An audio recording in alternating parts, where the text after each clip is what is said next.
উল্লাসের ভিডিও না। আজকে হ্যাঁ আমরা 3 গোল দিয়া মিশরের বিপক্ষে জিতছি, মিশর 2 গোল দিছে। কিন্তু বিষয়টা হচ্ছে যে আজকে আর্জেন্টিনা যখন 2 গোল খায় তখন ব্রাজিল ফ্যানদের এদের আচার ব্যবহার যে এরকম পর্যায়ে চলে গেছে, আমাদের সাথে মানে মারামারির মানে পর্যায়ে চলে গেছে, কিন্তু আমরা মারামারি করিনি। কিন্তু সব থেকে মূল বিষয় হচ্ছে যে এইটা, যাদের কাছ থেকে আমাদের ভাষা ব্যবহার শেখা উচিত, যাদেরকে আমাদের ফলো করা উচিত, যখন সেই মুরব্বীরা মনে করেন যে অকথ্য ভাষা যখন ব্যবহার করে, তখন আসলে এগুলো আসলে মানিয়ে নেওয়ার মতো না।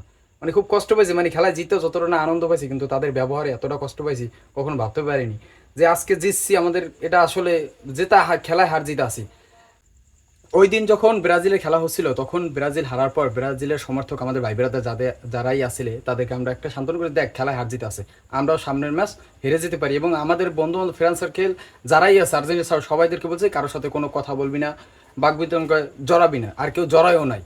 কিন্তু আজকে আর্জেন্টিনা 2 গোল খাওয়ার পর তাদের যে রূপটা তারা দেখালো, তাদের যে ব্যবহার আচার ব্যবহার, আসলে একটা মানুষ অন্য মানুষের দ্বারা এরকম আচার ব্যবহার মানে পাওয়াটা এটা কোনো এক্সপেক্টই করিনি। মানে তারা যে এরকম করবে, যাই হোক খেলা হার জিত আছে, আজকে জিতে গেছি কালকে হয়তো হেরে যাবো, কিন্তু মানুষের কথাগুলো, মানুষের আচার ব্যবহার, এগুলো সারা জীবন রয়ে যাবে।